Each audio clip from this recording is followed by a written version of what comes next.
오늘 우리가 나누게 될 부분은 사도신경의 9번째 부분의 앞부분인 거룩한 공회, 거룩한 공회라는 이 부분이라고 할 수 있습니다. 거룩한 공회 이렇게 할 때 요 공회 이 말에 한 글자를 덧붙일 수 있는데요. 공교회라고 하는 거예요. 그래서 우리는 어떤 걸 고백하고 있는 거냐면 거룩한 공교회를 믿습니다 라고 하는 거예요. 그래서 이 말씀에서부터 교회는 이중적인 그런 측면을 갖게 되는데, 하나는 믿는 사람들이 이루게 되는 하나의 공동체, 이런 인식이 우리에게 크잖아요. 믿는 사람들이 거기에 속하게 되고 그들로 말미암아 이루어지는 한 공동체다.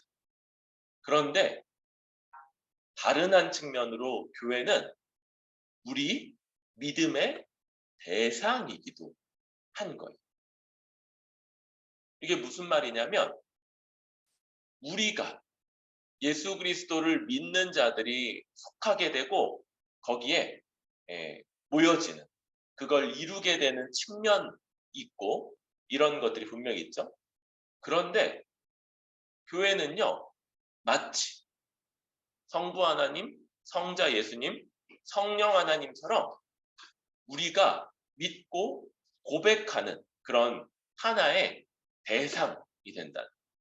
그래서 우리가 거기에 속하고 우리가 믿어 들어가기 전부터도 이 교회는 존재하고 이 교회는 하나님의 뜻 안에 탁 나타나 있는 그런 교회인 것이죠.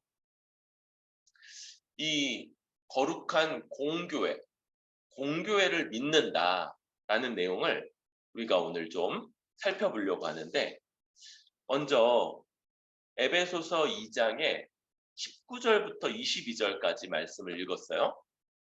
그리고 이 말씀에는 시작할 때 그러므로 그래서 이 앞에 짧게는 11절부터 18절까지의 내용이, 조금 더 길게는 2장 전체의 내용이, 그거보다 한 걸음 더 나아간다면 1장부터 2장까지의 이 전체 내용이 이 그러므로 앞에 배경으로 있다고 할 수 있어요. 그래서 이걸 이제 다 설명을 하면 또 그러므로를 설명하는데 하루나 막 2주일 막 이렇게가 걸리니까 그걸 다 설명은 하기 어렵고, 정리를 한다면 먼저 이 그러므로가 전제하고 있는 건 삼위 하나님의 놀라운 역사. 그래서 하나님이 창세전부터 택하시고 그들을 예정하셔서 어느 순간인가 이끄시고 또 그렇게 해서 자기 아들을 닮아가게 하시고 이걸 아무 값없이 주셔서 우리의 구원이 이루어지고, 이것을 우리 주 예수 그리스도가 자기 피로 속량하심으로써 우리 구원이 이루어지며, 특별히 그 구원은 하나님의 계획, 만물을 그리스도 안에서 통일하시는 그 계획의 일부가 되게 하는 거다. 그리고 이 일을 성령께서 우리에게 인쳐주시고 또 보증해 주심으로써 우리에게 이루어지게 하신다. 이런 삼위 하나님의 역사에 우리의 구원이 또 교회됨이 기초하고 있고, 그런 자들마다 이제 하나님이 어떤 일을 하시냐, 하나님이 그런 자들을 먼저 십자가에 죽으신 우리 주님을 살리시고 모든 존재들, 모든 영적 존재들보다 그분을 높이 올리시고 이제 교회를 그의 머리 되게 하셔서 그의 몸이 되게 하셔서 주님이 머리, 교회가 그의 몸 그렇게 되게 하셔서 교회에게 23절 교회는 그의 몸이니 만물 안에서 만물을 충만하게 하시는 이의 충만함이니라. 그래서 충만이 되게 하신다라는 충만. 이 충만 이게 뭐냐? 그럴 때 먼저 하나님이 계획하시는 바가 있는 거죠. 하나님이 지금 만물, 피조세계 전체는 아직 하나님의 계획에 충만하지 않아요. 왜냐하면 이 피조세계가 아담의 범죄 이후로 함께 그 죄의 영향 가운데 다 썩어짐의 종노릇하고 있고 탄식하고 있고 이 땅의 어떤 것도 원래 그 아름다움, 그 영광스러움, 원래 그 아주 훌륭함을 간직하고 있는 게 없이 다들 지금 다들 훼손되어 있어요. 그런데 우리 주님이 부활하셔서 만물의 통치자로 세우신 우리 주님이 이 모든 것을 다시 하나님의 그 계획하신 대로 충만하게 하실 거라는 거예요. 그런데 만물을 충만하시기에 앞서서 먼저 충만하게 하신 하나가 있는데 그게 바로 그의 몸된 교회다라는 거예요. 그래서 교회는 근본적으로 충만케 된 공동체. 이 땅의 모든 것들은요, 마지막 날에 아주 큰 변동을 겪게 될 거예요. 그래서 왜요? 그들 안에 죄와 타락의 영향 이런 것들을 다 벗고 이제 온전히 빛나고 또 회복되고 영광스럽게 될 그런 변화가 있어야 되니까. 그런데 그것보다는 연속성이 훨씬 더 큰 공동체가 바로 교회인데, 왜냐하면 교회는 그리스도의 몸으로서 이미 충만하게 된 공동체이기 때문입니다. 그럴 때 이제 1장을 지났죠? 2장에서는 그 공동체를 두 가지 특징을 가지는 공동체로 얘기하죠. 하나는 2장 1절부터 10절까지 죄로 인해 죽었던 자들이 이제 그리스도와 함께 살아났는데 그 특징이 뭐냐면 10절에 이제 선한 일을 위하여 재창조된 공동체. 선한 일은 뭐예요? 이제 뭐 나오겠지만 하나님의 뜻대로 행하는 그런 일들이라고 할 수 있죠. 그래서 죄로 인해 죽었다가 되살아난 혹은 재창조된 그런 공동체. 뭘 위해? 선한 일을 위해서. 두 번째로는 이전에 죄 가운데 서로 분열되고 반목했던 자들, 원수됐던 자들이 이제 하나 된 공동체다.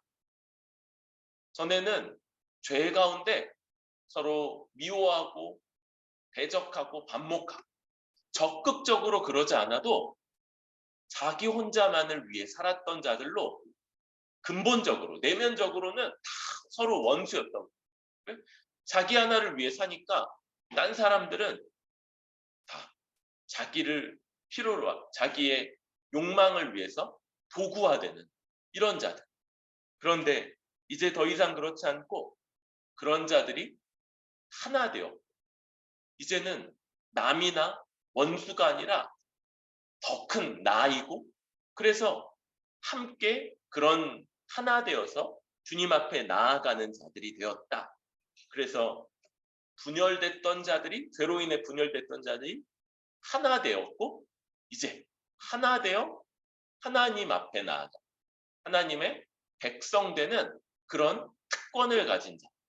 이게 2장 뒷부분이에요. 그리고 이제 그러므로 그래서 그런 자들 그리고 그런 자들마다 갖게 되는 특징이 있는데 이 19절은 두 가지를 얘기하죠. 그래서 하나는 시민이다. 하나는 하나님의 권속이다. 여기서 시민은요, 굉장히 법적인 그런 개념을 갖고 있죠.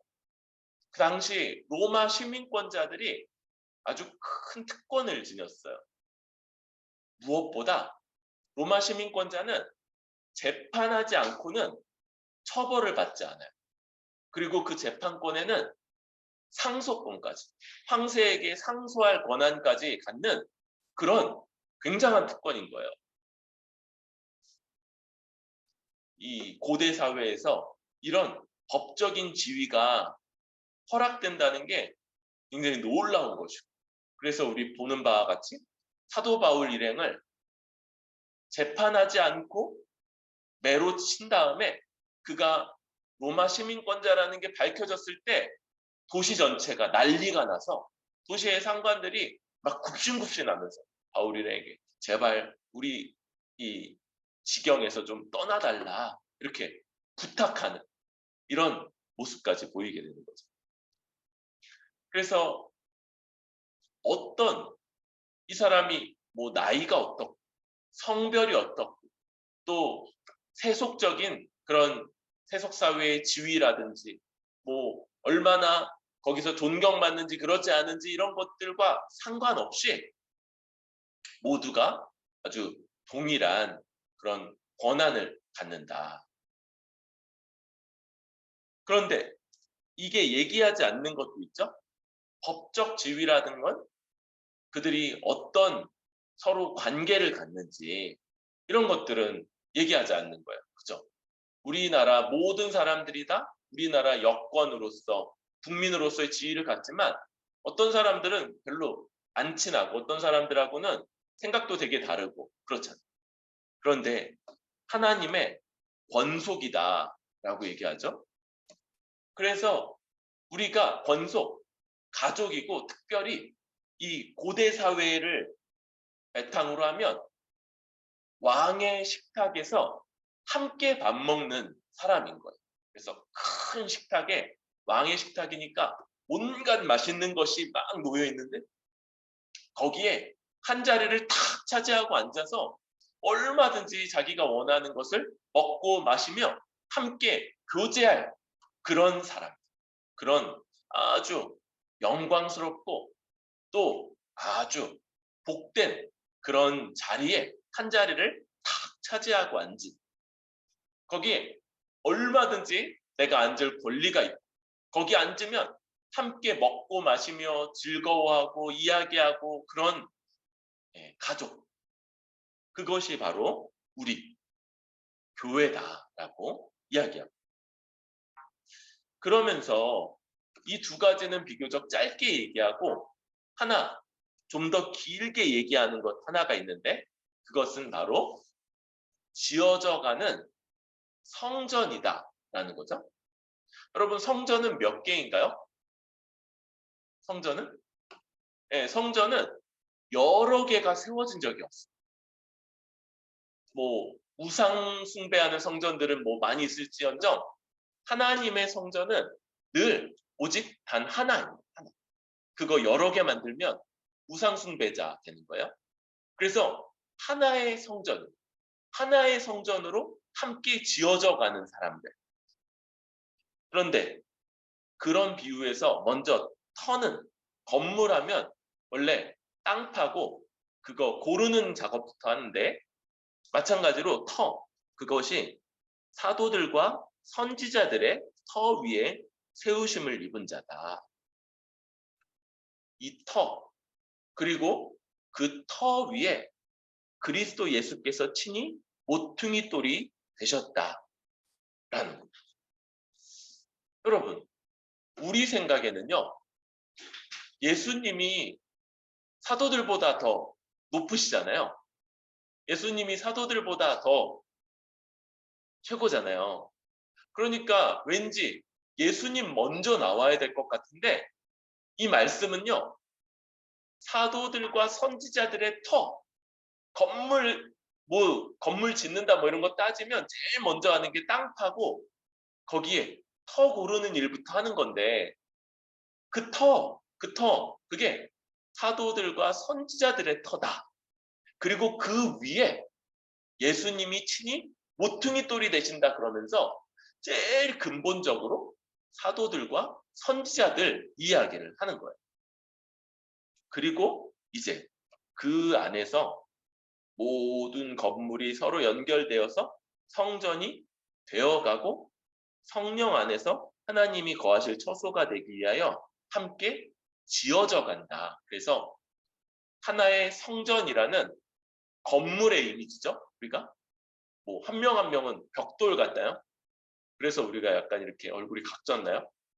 아무튼 이 벽돌처럼 하나하나 서로 쌓아지면서 하나의 건물로서 지금 지어져 가는 뭐 굉장히 유명한 그런 이 건물들 있잖아요. 교회당들. 그래서 뭐 100년 이상 동안 지어져 가고 있다는 그런 건물들.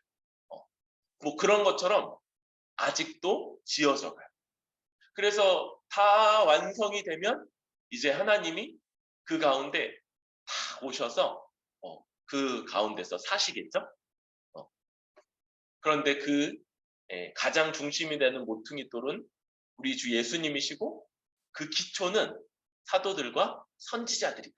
이렇게 얘기하고. 여러분 먼저 이것은 하나의 이미지고요. 그리고 이 이미지가 우리에게 보여주는 것 중에 이제 가장 이제 중요한 것은 사도와 선지자들의 터다라는 거고, 그리고 그 위에 이제 성전, 이게 이미지라고 얘기했어요. 그러니까 건물로서의 성전은 다시 세워지는 일이 있어요, 없어요? 없어요. 건물 성전은요, 예수님이 삼중적으로 용도 파기 선언을 하시고, 그리고 예수님 돌아가실 때 지성소를 가리는 휘장이 찢어지면서 더 이상 이 지성소에 더 이상 예전의 그 율법대로 들어가지 못하는 일이 없다, 이런 것들을 선언하시고, 마지막으로 최종적으로 AD 70년 로마 티투스 장군이 예루살렘 성 함락할 때 이 성전 도리에 돌 하나도 남지 않게 파괴해버린 다음에, 그리고 더 이상 성전이 세워지는 일이 없는.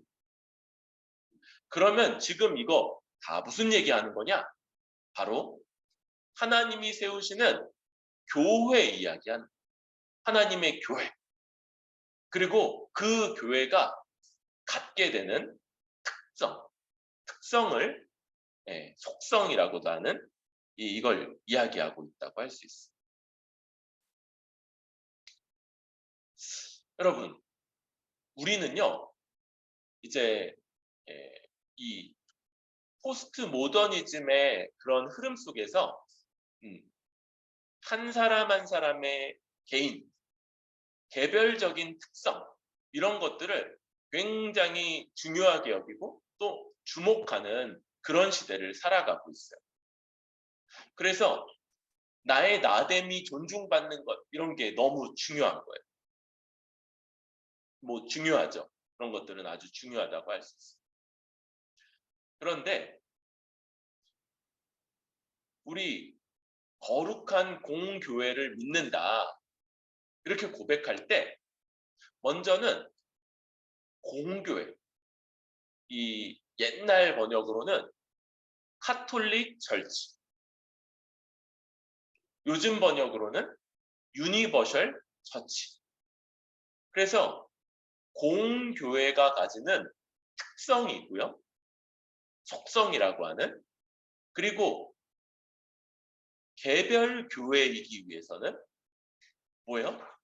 반드시 그런 속성, 4가지라고 하는 이 속성을 가지고 있어야 하고, 때로는 어떤 것들은 이 개별 교회 혹은 지교회의 특성상 좀 분명하게 나타날 수도 있고 조금 덜 나타날 수도 있지만, 어쨌든 이 4가지 속성을 지향해야 되며, 우리 한 명의 신자로서 우리들도 이 4가지 속성에 대한 이해, 인식, 그리고 지향이 있어야지만 교회이고 신자이고 지금 얘기하는 하나님 나라의 시민, 하나님의 권속, 그리고 하나님이 친히 거하실 성전되는 그런 자다라고 할 수 있는, 그런 의미에서 공교회가 갖는 이 네 가지 속성이 중요하다고 할 수 있는데, 먼저 그 속성은요, 사도성, 거룩성, 보편성, 통일성, 이 네 가지다, 이렇게 기억을 하면 좋을 것 같아요. 사도성, 거룩성, 보편성, 통일성. 오늘은 그 중에 이 사도성과 거룩성 쪽을 좀 더 이야기를 하게 될 것 같아요. 그럴 때 사도성이 뭐냐? 이 사도성을 로마 카톨릭은 이렇게 주장을 했어요. 우리 두 번째로 읽은 저 마태복음 본문에서 예수님을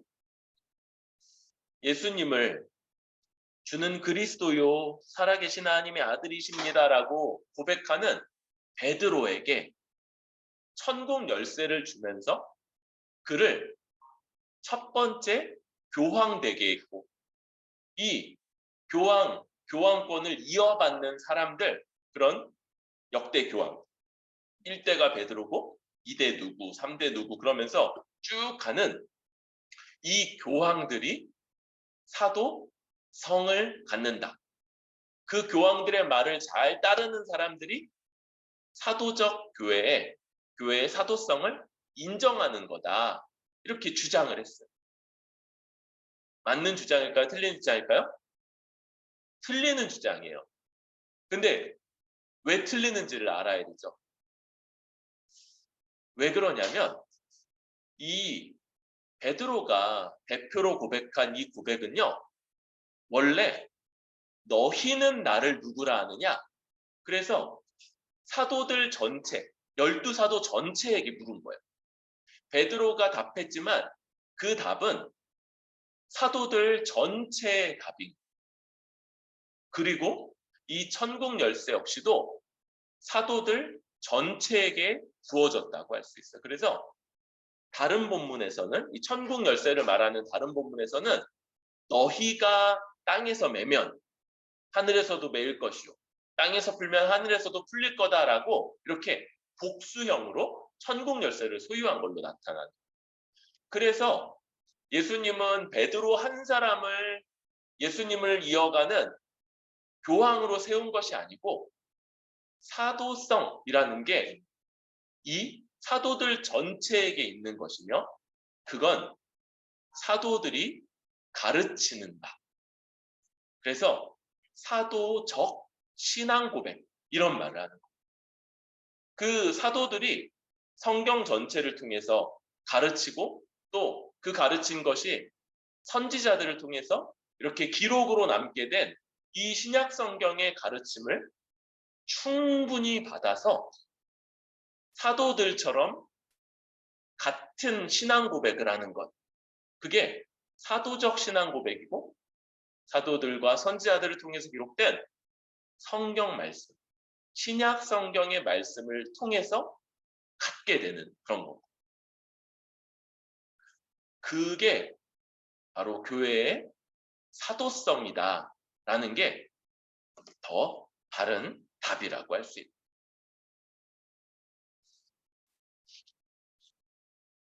그리고 두 번째는 이제 거룩성이잖아요. 거룩성. 거룩하다, 이거죠. 조금 이따가 좀 더 설명을 할 거예요. 보편성은요, 보편성은 모든 어떤 사람이든지 그 개인적인 뭐 신분, 성별, 뭐 출신 지역, 이런 것들과 상관없이 모든 사람들이 다 이 교회에 속한다는 거고요. 통일성은 이제 그들이 하나이신 그리스도와 연합하며 하나 되고, 또 그들 간에 모든 막힌 담이 무너져서 그들도 하나 된다, 이런 것들을 내용을 하는 거예요.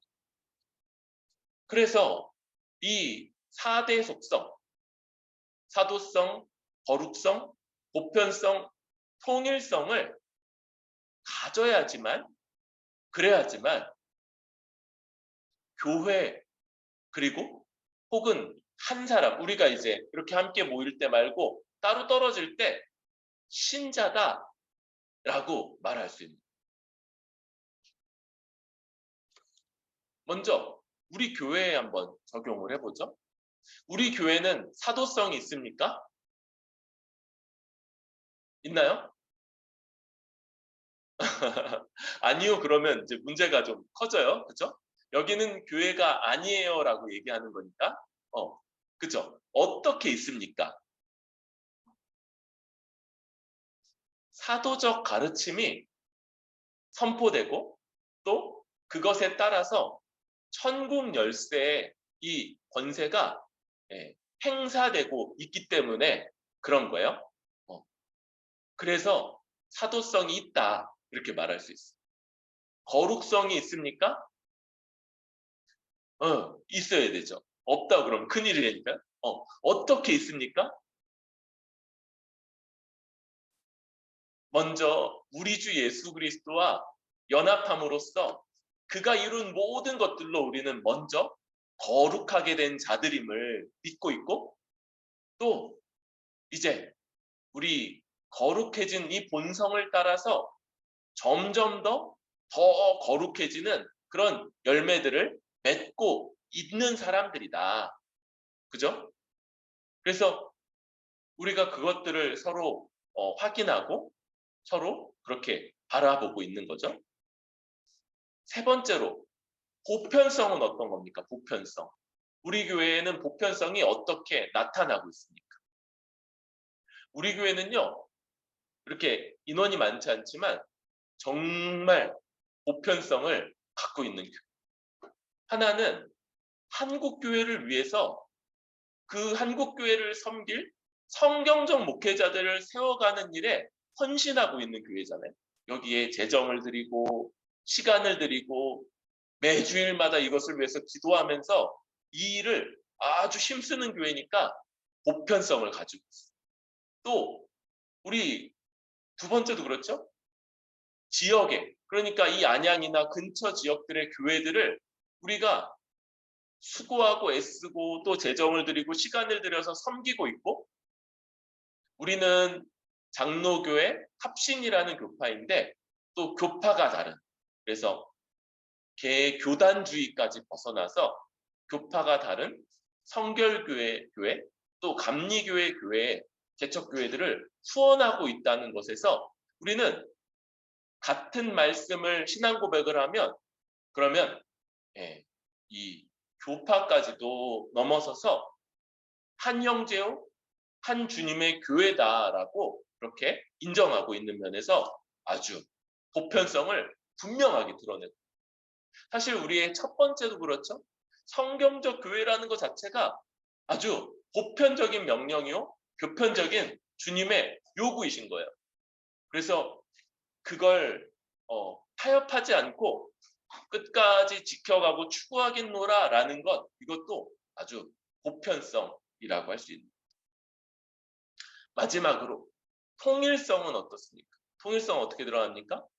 우리 그리스도와 하나로 연합한 자들이다라는 걸 고백하면서 동시에 우리도 서로 남남이 아니고 서로 그저 예배 때 잠깐 만나고 지나가는 그런 개인들이 아니고 우리 하나님이 한 몸 되게 하신 사람들이다라는 것 고백하고 또 이것을 지켜가기 위해서 아주 애쓰고 있는, 이런 면에서 통일성이 나타난다. 다행이에요. 이 네 가지 중에 하나라도 말을 잘 못했으면 우리 교회 저 명패를 떼야 되는 건데 괜찮아. 이제 잘 달아놨어. 그리고 여러분, 누구나 나는 예수님을 믿습니다라고 말한다면 마찬가지로 한 개인으로서도 이 속성들, 이걸 분명하게, 뭐 어떤 것들은 조금 덜 드러날 수 있겠죠. 그러나 분명한 이 네 가지 점에 대한 추구를 가지고 있어야 돼. 나는 사도성을 어떻게 추구하는가? 나는 거룩성을 어떻게 추구하나? 보편성이 나의 삶에는 어떻게 드러나는가? 그리고 통일성이 어떻게 나타나? 잠깐 얘기한다면 사도성은 이거죠. 사도적 가르침, 곧 말씀이 가르쳐지고 그것이 사도적 신앙 고백으로 이끌림 바 될 때 내가 그것에 어떻게 반응하고 있는가? 또 그 말씀에 따라 행사되는 천국 열쇠의 권세, 곧 교회에 주어져 있는 저 권징의 권세에 어떻게 반응하고 있는가. 두 번째는 거룩성이죠.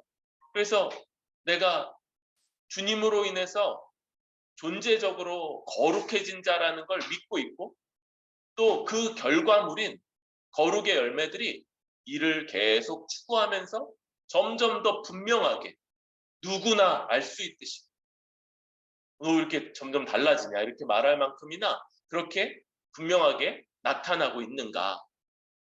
세 번째는 보편성이죠.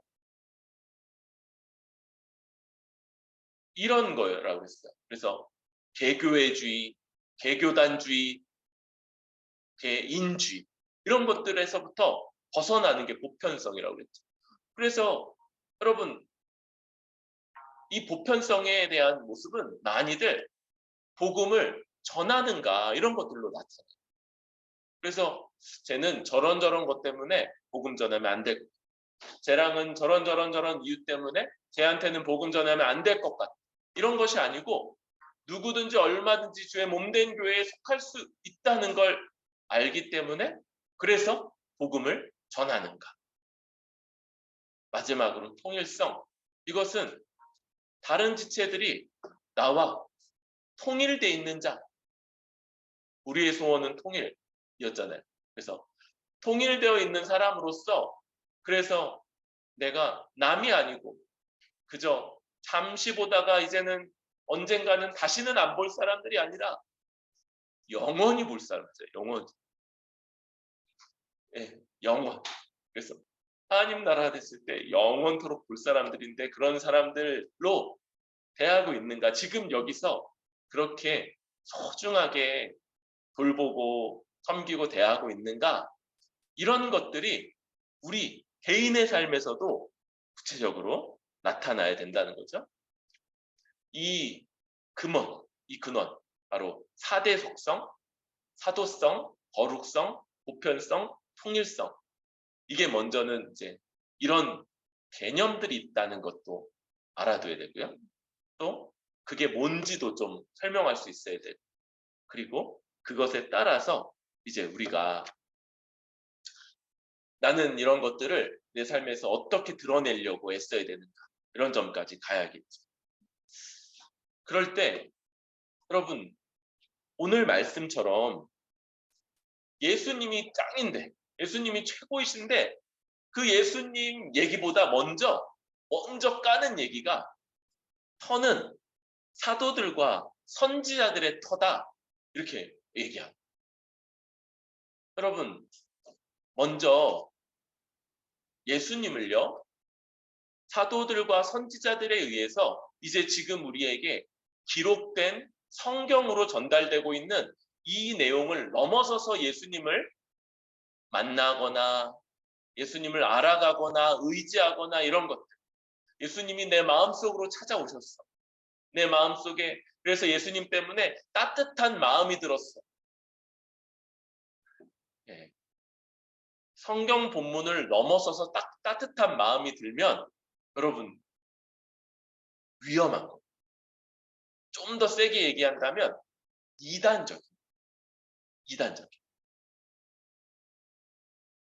성경은요. 그리고 예수님은 자신이 세우신 이 사도들 그 사도적 신앙 고백을 이끄는 사도들의 사역의 결과물, 사도들과 선지자들의 사역의 결과물인 이 성경 말씀을 통해서 자신을 드러내시는 분이십니다.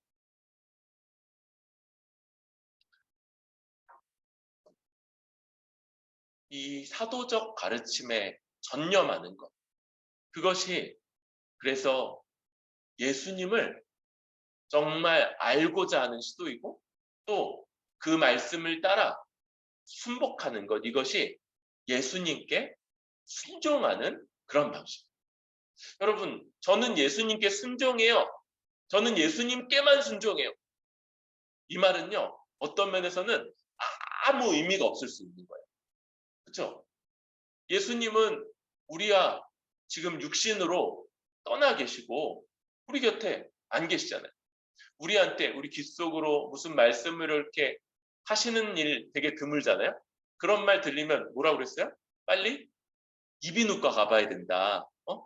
귓가에 자꾸 이렇게 무슨 말하는 목소리가 들리고 그러면 먼저 이비인후과에서 이상 없으면 두 번째로는 이제 정신과 빨리 가봐야 된다고 그랬죠. 더 늦기 전에. 그런 일들이 좀처럼 별로 없으세요.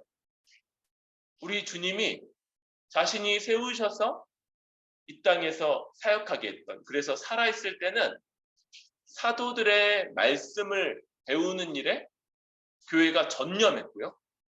이제 그 사도들이 전한 말씀 중에 가장 중요한 것들을 선지자들이 받아서 기록했고, 그래서 우리 성경에도 사도가 아닌 분들이 있잖아요. 뭐 예를 들면 누가도 사도가 아니고 마가도 사도가 아닌데, 그런데 이런 분들이 바로 선지자들로, 그래서 사도들, 그래서 보통 누가복음은 바울의 영향 가운데, 마가복음은 베드로의 영향 가운데 쓰여졌다고 하는데, 이런 사도와 그들의 가르침을 잘 정리한 선지자들의 이 결과물로서 이 성경, 이것이 사도성을 갖고 있고요. 이 말씀을 어떻게 대하는가, 이것이 사도성에 대한 우리들의 태도, 이걸 보여주게 됩니다. 여러분, 우리 이 마태복음 16장으로 가봅시다. 마태복음 16장 말씀은 너무 유명한 말씀이죠.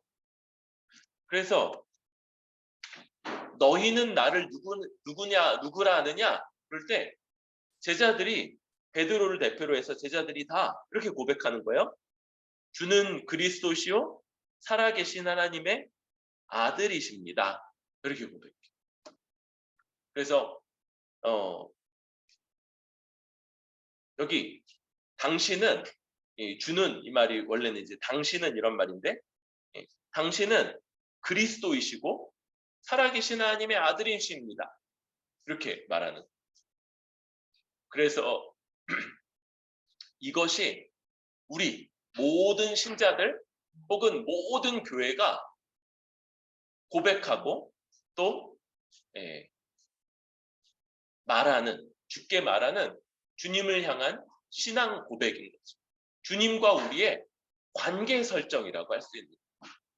당신이, 하나님이 우리 구원을 위해서 세우시는 그리스도이시고 우리의 구원자로, 유일한 구원자로 세우시는 분이시고 또한 하나님의 아들이십니다. 이 하나님의 아들이다라는 표현, 이게 어떤 거라고 그랬어요? 근본적으로 하나님이십니다 라는 표현. 그래서 그분을, 우리 주를 우리의 구원자이고 동시에 하나님이시며 우리를 다스려 주시는 분, 그래서 이제 주라고 하는 거죠. 그렇게 고백하는 이 고백, 그리고 그런 관계 설정, 그래서 주님만을 구원자로 의지하고, 그리고 예수님을 살아계신 하나님으로 인정하며 그 다스림에 복종하는 것, 그래서 주죠, 주. 그래서 그런 관계를 맺게 되는 것, 이게 결과물인 거예요. 뭐의 결과물? 사도의 가르침을 받아 믿고 그 주님과 이런 관계를 맺게 되는 것. 이게 사도적 가르침을 받은 결과물입니다. 그래서 여러분, 사도들이 우리에게 남겨준 이 말씀을 잘 대하는 게 너무 중요하다고 그랬죠? 여러분, 우리는 이 말씀을 수박 겉핥기식으로 봐왔던 그런 경험이 굉장히 많아요. 뭐 안 좋은 게 아니지만 다독 같은 거. 그러면 많이 읽죠. 막 몇십 장도 읽고 막. 그리고 나서 그래서 무슨 내용이었어? 그러면 이제 굉장히 당황스러워. 네.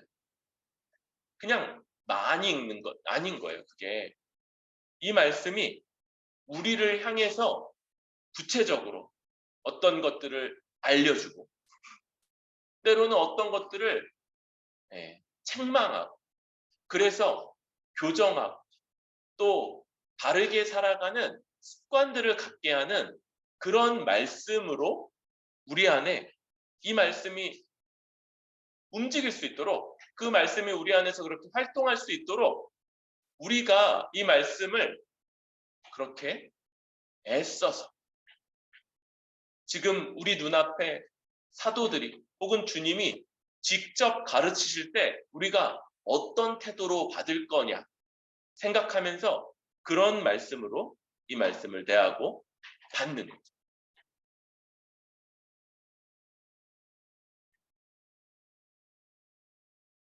그러면서 동시에 이 사도의 말씀은요. 권위 문제하고 관련이 돼요. 권위. 예수님이 이 고백을 딱 할 때 거기에 내가 천국 열쇠를 주겠다 이렇게 얘기하고 이 천국 열쇠는 어떤 건가요? 이 땅에서 이렇게 말씀을 가르치고 말씀을 잘 전할 때 그 말씀에 대한 반응 그리고 신앙 고백 이것으로 하늘 곧 영원한 천국에서의 삶을 열든지 닫든지 이런 걸 결정하는 권한을 이 땅에 어디에? 교회에 주신다는 거예요. 여러분 이 권위를 잘 인정해야 돼요. 지금 주일에 선포되는 말씀은요. 성경 말씀에 따라 합당한 말씀이면 이것은 사도적 가르침이고요. 그리고 이 성경에 권위가 있기 때문에 그래요. 그리고 이 말씀이 열고 닫는 역할을 하는 그런 말씀이고 가장 근본적인 치리 방식이에요. 치리 방식. 교회를 이런 말씀으로 주님이 통치하시는 그런 방식이죠. 그래서 여러분 무엇보다 주일에 예배를 아주 잘 드려야 돼요. 예배에 우리가 아주 전심전력을 다해서 잘 깨어 있어야 되고 여기에 잘 집중해야 돼요. 처음부터 끝까지. 그래서 우리가 예배 시작 15분 전부터 먼저 와서 우리 마음을 준비하고 기도하고 그렇게 하잖아요. 이렇게 이 예배, 그 예배가 우리에게 너무 중요하고 이 예배에서 특별히 가장 긴 시간을 차지하는 말씀이 선포되는 이것이 사도적 가르침이 베풀어지는 것이고 또 그것을 통해서 주님의 1차적으로 다스림이 임하는 방식이다. 이걸 우리가 잘 기억하고 또 인정을 해야 되는 것이죠. 그리고 이제 그것에 의해서 거룩성이 이제 아주 문제가 되는 거예요. 거룩성. 여러분, 이 거룩이라는 것의 첫 번째 개념이 어떤 건지 많이 들어서 아실 거예요. 이 거룩. 이게 뭐예요? 분리죠, 분리. 첫 번째 개념이 분리인 거예요. 그래서 이 땅에 있는 것 중에 더러운 것과 깨끗한 것, 그죠? 부정한 것과 이제 정결한 것, 이 구분을 하나님이 두시고 그 정결한 것들 속에서 부정한 거는 자격이 없어요. 정결한 것들 속에서 어떤 것들을 취하셔서 하나님의 것을 삼으시는 것들이 있는 거예요. 그럴 때 그게 다른 것들로부터 구별됐다 그래서 거룩. 그런데 여러분, 우리는요, 이 정결, 부정의 이 안에서 죄로 인해서 다 부정해진 자. 하나님이 하나님 것으로 택하시기 위해서는 점도 없고 흠도 없고 어떤 결격 사유도 없어야 되는데 우리는요, 아주 근본적으로 부정해진 자들. 그래서 우리는 우리의 아이의 위치 자체가 정결한 것들 속 안에서만 하나님이 택하셔서 거룩하게 자기 것으로 택해 가시는데 우리는 아예 그게 근본적으로 불가능한 자들이. 그래서 우리 거룩 그러면 먼저 우리 주 예수 그리스도의 십자가 형벌 대속적 죽음 이것을 우리는 기본적으로 깔고 있는 거예요. 이것 없이는 우리 죄로 인해서 더러운 자요, 불결한 자요, 절대 하나님께 가까이 갈 수 없는 자가 우리 주 예수 그리스도의 십자가 형벌 대속적 죽음으로 주님이 먼저 십자가에서 온전한 의를 이루시고 이제 우리 믿는 자들에게 그 의를 우리 것으로 여겨주심으로써 이제 우리는 주님을 믿을 때 주님으로 인해 거룩해지는 자들. 우리에게 있는 거룩은요, 철저하게 우리 자신의 어떤 것이 아니라 우리 외부에 있는 것, 우리 주님의 것이 우리에게 인정되는 것이고 이게 모든 교회에 속한 자들이 거룩한 이유예요. 그래서 우리는 서로를 성도라고 부르는 성도, 거룩한 무리. 성도는 복수형이죠. 그러면 단수형은 뭐예요? 성자 혹은 성인인 거예요. 그래서 거룩한 사람들이다. 한 명으로는 거룩한 사람이다. 왜요? 우리 자신의 어떤 것이 아니고 우리 주님이 이루시는 것. 사도들이 가르쳐서 비로소 알게 되는 그 주님이 우리 대신에 십자가에서 모든 의를 이루신 분이고 이게 그걸 믿는 자들이 값없이 그 자격, 그 지위를 부여받는다. 이걸 알고 믿기 때문에 우리는 먼저 거룩한 자로 서 있는 거예요. 그래서 그 유명하잖아요. 고린도 교회. 그 음행이 있고 당파 싸움이 있고 또 온갖 문제들이 있는 그 교회. 그런데 바울이 성도라고 부른다. 거룩해진 무리들. 주 예수 그리스도를 믿고 따르는 사람들은요, 이제 거룩해진 사람들. 그런데 이 거룩성의 두 번째 부분이 있어요. 여러분, 성경은요,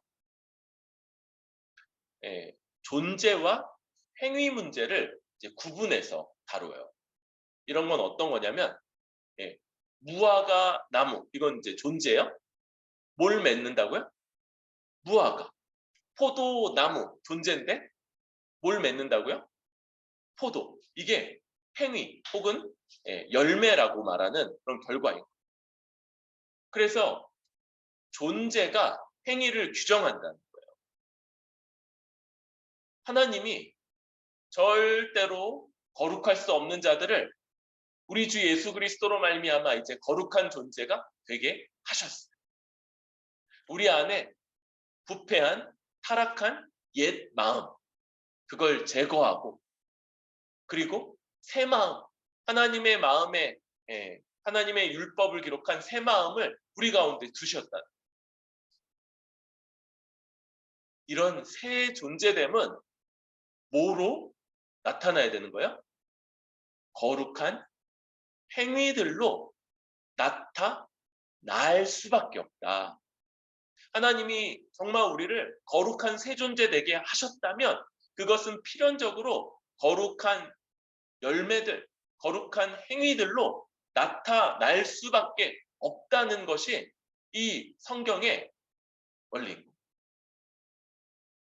그래서 우리가 교회에서 세례를 줄 때 주 예수 그리스도로 인해 거룩해진 자다라는 걸 할 때 두 가지를 보는 거죠. 하나는 이것을 이 근원, 그래서 주 예수 그리스도에 대한 신앙 고백을 하나 보게 되고요. 두 번째는 그 믿음이 참되다는 걸 증명하는 거룩한 열매, 거룩한 삶의 행위들, 이런 것들을 봅니다. 물론 굉장히 높은 수준으로 보지 않죠. 그렇게 보면 아무도 세례를 못 받을 가능성이 높아요. 그렇지 않고 아주 기본적인 수준들을 생각하는 거예요. 그런데 그런 것들, 반대로 얘기한다면 이런 거룩한 삶의 열매들, 주 예수 그리스도를 닮아서 희생하고 사랑하고 수고하고, 다른 사람들을 위해서, 나를 위해서 하는 수고 말고, 그리고 이것을 주님을 위해서 내 삶을 내어 기뻐 내어드리는 헌신, 이런 것들이 나타나는가, 이게 아주 기본적인 거룩의 열매들이라. 여러분, 이런 것조차 어디서도 이런 것들을 찾을 수 없다면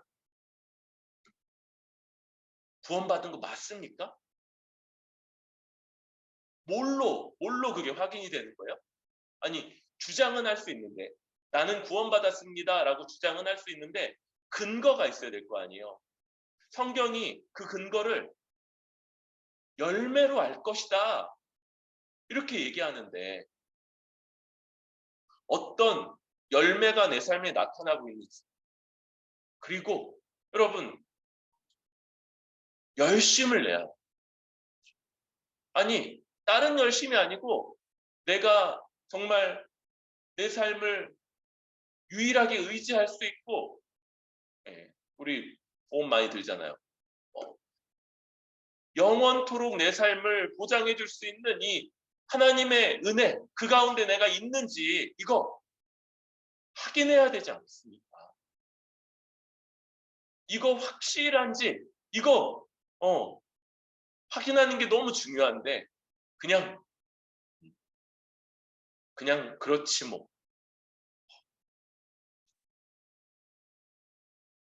여러분, 우리에게 필연적으로 나타나는 거룩의 열매가 신자들에게 필연적으로 나타난다는 걸 아주 분명하게 기억합니다. 물론 이게 필연적이라고 해서 자연적이거나 자동적이지 않을 수 있어요. 그래서 이런 말씀을 이해해야 되고요.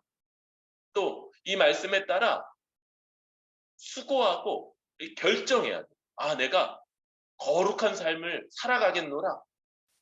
하나님이 원하시는 거룩의 모습, 이런 것들을 살겠노라. 이런 것들을 애써야 되죠. 그래서 거룩하게 살려고 어디 이제 뭐 기도원이나 뭐 이런 데 들어가는 것이 아니고, 갈라디아서 5장 14절, 온 율법은 내 이웃 사랑하기를 내 몸같이 하라 하신 한 말씀에서 이루었나니, 그것처럼 다른 지체들과의 관계 속에서 사랑이라는 이름으로 나타나는 거룩, 그거 추구하고 결단하고 맺겠노라. 그리고 애쓰고. 원래 사랑에 붙는 다른 수식어가 수고잖아요. 수고. 사랑의 수고. 그러니까 수고하는, 이런 것이 우리에게 있어야 되는 거룩성이다, 이렇게 말할 수 있겠습니다. 여러분, 우리는요 거룩한 공교회를 믿는 사람들. 공교회라는 건 교회라면, 그리고 그 교회에 속한 신자라면 모두가 공유하는, 모두가 없을 수 없는 속성들이 있다는 것이고, 그것이 네 가지: 사도성, 거룩성, 보편성, 통일성이라는 걸 배웠으며, 그 중에 제일 근본, 그것이 바로 사도성, 그리고 그 사도들이 사도적 가르침을 잘 받을 때 먼저는 믿음으로 얻게 되고, 그리고 이 믿음으로 변화된 존재가 마땅히 나타내게 되는 것이 거룩한 열매들이고, 그것은 하나님의 율법을 다 이루는 것이며, 그것이 바로 이웃을 내 몸같이 사랑하는 이 사랑이라는 열매, 사랑이라고 나타나는 거룩한 열매다라는 것들을 보았습니다. 우리에게 이런 모습이 분명하게, 모일 때면 아주 분명하게, 그리고 우리 개인으로의 삶에서도 아주 분명하게 나타나는 그런 뿌리 깊은 교회 되기를 소망합니다.